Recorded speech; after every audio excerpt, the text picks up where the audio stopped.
দর্শক, কিছু সময় আগেই বলেছিলাম যে একটি শিশুকে ধর্ষণ শেষে হত্যা করা হয়েছে, হত্যা করে বস্তার মধ্যে আটকে রাখা হয়েছে। এখন আমরা দেখতে পাচ্ছি যে সেই যার বিরুদ্ধে এই ধর্ষণের অভিযোগ উঠেছিল তার লাশ হয়তো বা পড়ে আছে। সেটি জনতা নিজের হাতেই তার বিচার করে দিল।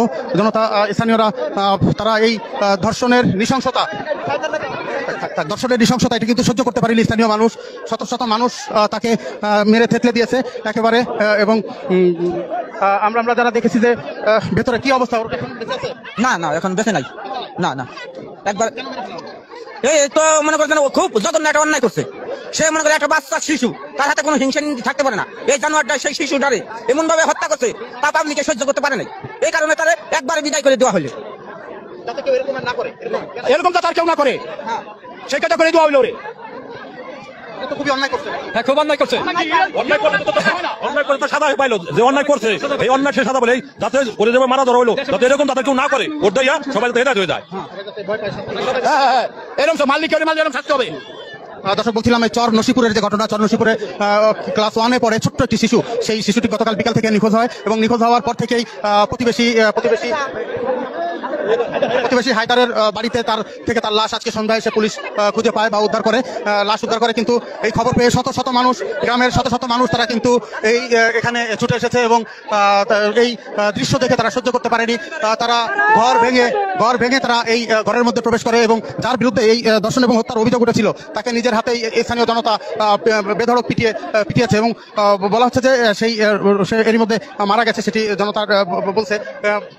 এবং বলছেন যে এটি আসলে তারা ক্ষুব্ধ হয়ে আসলে এই বিচারের যে মব জাস্টিস বা যাই বলি, এই ঘটনাটি ঘটিয়েছে, যাতে কেউ এর ধরনের ঘটনা আর কখনো না ঘটায়, কেউ যাতে এমন ঘটনা আর কখনো না ঘটে, তাই দৃষ্টান্তমূলক শাস্তি তারা দিয়েছে, এটি দাবি করছেন।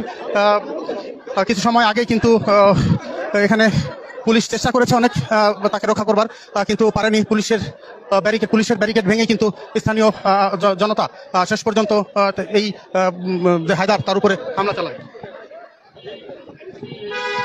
গাছবাড়িগুলো দিয়ে পাশে তুলে দিয়ে ঘাটে পাশে যে 250 বেড তন্ন করে কোথাও পাই নাই।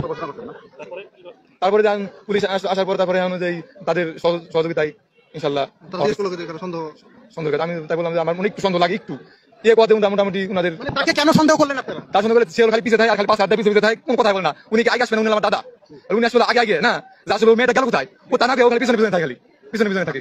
মেয়েটা আপনার কি হয়? মেয়ে, হ্যাঁ, ওই হায়দার হচ্ছে আপনার কি হয়? আমার দাদা হয়। আপনার দাদা? আপনার দাদা? আমার দাদা। তার মানে মেয়েটা হচ্ছে তাওই হয়। পুলিশ আসে, তারপরে ঘরের ভিতরে খুঁজতে বস্তার ভিতরে পাই গেছে।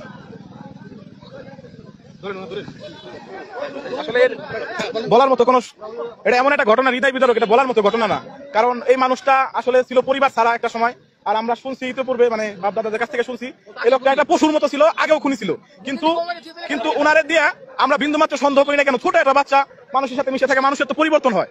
তো ওনার সাথে আমরা আজকেও কথা বলছি, যে জিজ্ঞাসা করছি, আমাদের দোকান আছে গেছিল, আমি বললাম যে ভাই কি অবস্থা, তো উনি বলতেছে এই অবস্থায় ভালো লাগে নাকি, কেমন কি। তখনই মানে মানুষের ভিতরে একটা সন্দেহের সৃষ্টি হয়েছে যে আসলে একটা মানুষ সবাই যখন মানে আহাদারি, পুরো এলাকা জুড়ে আহাদারি দেয়, যখন এটা খবর শুনতে, একটা সন্তান যখন মানুষের হারাই দেয়, একটা সন্তান যখন মানে বাড়িতে থাকে না, একটা বাবা মার কি অবস্থা হয় সেটা বুঝেন। আমরা সকালবেলা মাইকিং করার চেষ্টা করছি, যতটুকু সম্ভব চেষ্টা করছি, পরে কোনোভাবেই কোনো সন্ধান হচ্ছে না। মানুষের একটাই সন্দেহ, হয় পানিতে পড়তে পারে ছোট বাচ্চা, আর না হলে কারো হাতে পড়ে গেছে ছিনতাইকারী বা এমন কিছু হতে পারে, আমাদের ধারণা ছিল। কিন্তু আমরা জানি না যে ঘরের ভিতরে এই পশু থাকে, এই পশুটা এই বাচ্চাটার সাথে কি নির্মম আচরণ করছে আমরা জানি না। কারণ তার কোনো ওয়াইফ ছিল না, কিছু ছিল না, আমরা জানি না তার সাথে দর্শন করতে কিনা। কিন্তু আমরা এইটুকুতে খুব খুশি, আল্লাহ তাআলার যে একটা বিচার আছে, যে দর্শন করছে তার শাস্তি মৃত্যুদণ্ড। আজকে এলাকাবাসী তার উপযুক্ত শাস্তি দিচ্ছে, আমরা সকলে খুশি এবং ধন্যবাদ জানাতে চাই প্রশাসনকে। আজকে ওসি মহোদয় তিনি দুপুরের পর থেকে এখানে এসে অভিযান করে, তো অভিযান করার পরে তিনি তিল করে যে লোকটাকে আমরা হায়দার মোল্লা যে ভিকটিম তাকে বলে, যে তাকে বলার পরে তার সাথে কথোপকথন বলতে কথায় তার সাথে তাদের টিমটা নিয়ে তার ঘরে যাই। আমরা সন্ধ্যার একটু আগে আমরা সকলে যখন কথা বলতেছিলাম, তো তখন হঠাৎ করে রুমের মধ্যে থেকে একটা আওয়াজ চলে আসে যে পাওয়া গেছে। তো এইটাই হলো ঘটনা। উনি অত্যন্ত নিকৃষ্ট মনের মানুষ, একটা মানুষ যে এমন হতে পারে সেটা ভাষায় প্রকাশ করার মতো না। আমি এই কথা থেকে বলতে চাই যে আপনারা সকলেই যে দৃষ্টান্তমূলক শাস্তিটা দেখলেন, আপনারা সকলে যদি কারো মনে কোনো এরকম নিকারজনক চিন্তা চেতনা থেকে থাকে, আপনারা এগুলা থেকে দূরে আসুন এবং আমরা সকলে যাতে ভালো থাকতে পারি